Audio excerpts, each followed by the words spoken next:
What's up, Comic Clan? It's time to get chiefin' and geekin'. Today I will be reviewing Image's Die issue number 1.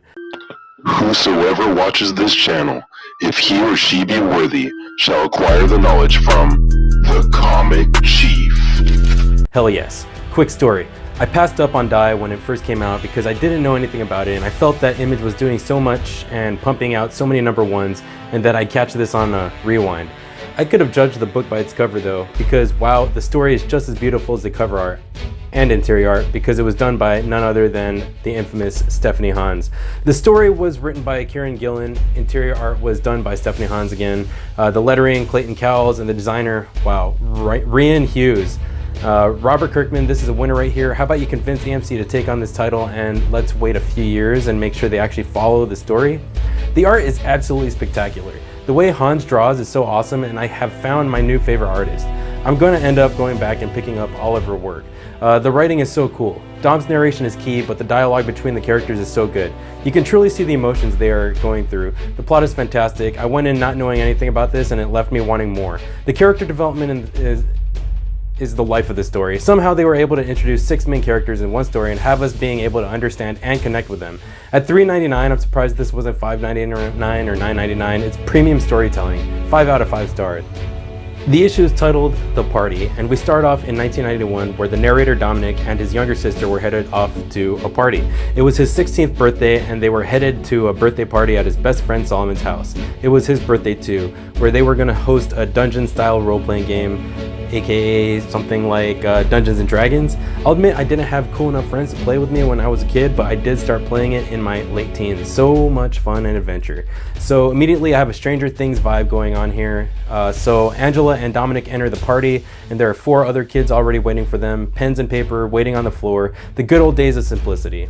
The characters are Chuck, Matthew, Isabel, and Solomon, aka Saul. We immediately get the sense that the role-playing game they were about to play definitely wasn't their first rodeo, but it was also a game that they've never played before. To quote, "It's not some piece of D&D off-the-shelf shit in a box," unquote.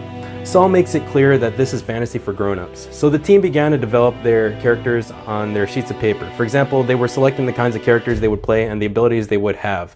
There were no limits. Saul was the mastermind and set everything up. So what is an RPG without dice, or die? Saul opens up a box with 6 different dice. So majestic. Dominic was given the role of a diplomat named the Dictator and a D4 die. Chuck was a magical warrior named the Grief Knight and given the D8. Angela was a cyberpunk named Neo with a D10. Isabel was an atheist with gods for pets named Godbinder with a D12.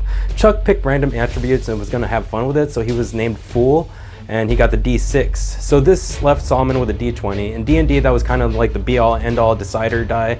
And yeah, the Game Master usually never plays, but this was Saul's game and he was going to play. Kind of sinister. So yeah, 2 hours later, we see Saul's mom bringing up drinks for the party, opening a room with no one inside. Flash forward to 2 years later, on a dark, windy, and empty road, a car is driving up and 5 people stop in his tracks. It was the kids from the party we were just at, -1. The driver of the car recognizes them as the kids who disappeared, also known as the Stafford Six. Angela is missing an arm, and it appears that Saul is missing completely. When the drivers ask her where his arm and her arm was and where he was, Dominic replies for everyone and says he can't say. At this point, I'm totally hooked. But we keep going. Fast forward again to 25 years later. It's Dominic's birthday again. By my calculations, he's 43. He's greeted by his wife Sophie and learned that he doesn't like presents.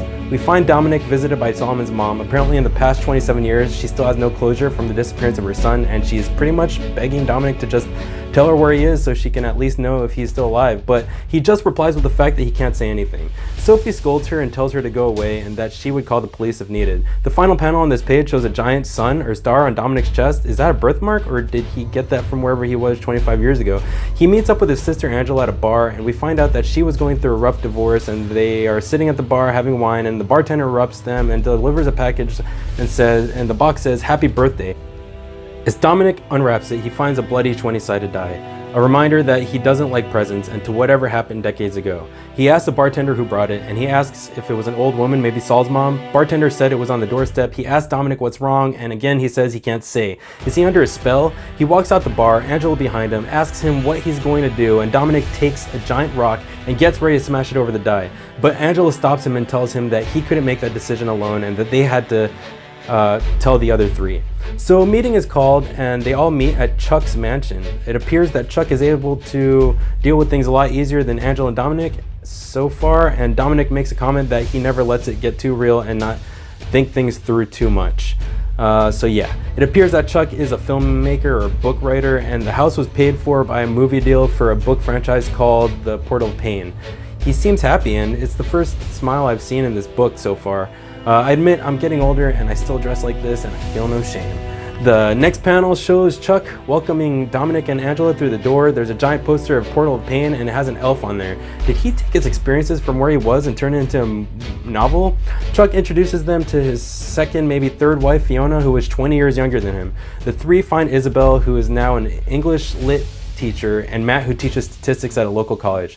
We find out that Dominic is closest to Matt and Angela out of the bunch, but that he hasn't even talked to them in 5 years, meaning he's pretty much isolated. Isabel pulls Dominic aside, apologizing for being not her best all those years ago, and it seems that they have a history together. Now I'm curious. Angela interrupts everyone's small talk and cuts straight to the chase. They pull the die out. They ask why they didn't take it to the police and indicate that Saul's alive and there was a chance he could be out there, but Dom said that if they gave it to the police, they wouldn't be able to do anything and it'd be out of their hands.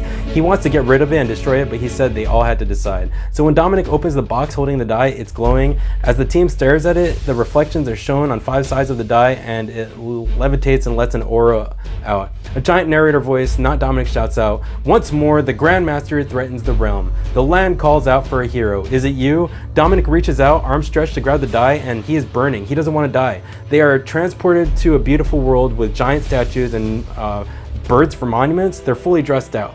Our first 2-page spread shows the Stafford 5 in awesome cosplay, or yeah. Isabel has a mace, Matt has a sword, and yeah. I saw 3 female protagonists left. Angela was there, and Isabel was there. Chuck. So Dominic was playing a female character. His avatar in this world was a female protagonist. She simply says, "We're back." Wow, that's awesome. I admit, yeah. It's good. We find out that Dominic was the one who placed a spell that wouldn't allow any of them to speak of this place. So he lifts the spell. And we learn that they're in a place called Gias. Dominic skips the pleasantries and they already have a mission or agenda to get home. Gias was a plan to bring down the Grandmaster. The Grandmaster was someone who may or may not have killed Saul. While they are arguing or whether Saul was dead or not, a mysterious person yells that he is alive. Solomon was alive. The Grandmaster trapped him, torturing him, trying to make him hand over the die, but he was able to resist and escape. The D20 die makes his way into Saul's hand. He explains that he had a long war, killed the Grandmaster, took his place, and he was now Grandmaster Saul. And he said, "You're not leaving till you finish this game." I'm so hooked, wanting more, and I can't wait to see where we go from here. I'm hoping the story is ongoing, but only for as long as they can make sure that it is good. I will be sad if this is only a 6-issue miniseries or something like that, but I'm glad to know that there are 2 more that I can read right after this review. So what do you think, YouTube? Worth the hype? Let me know. This is the Comic Chief, going offline.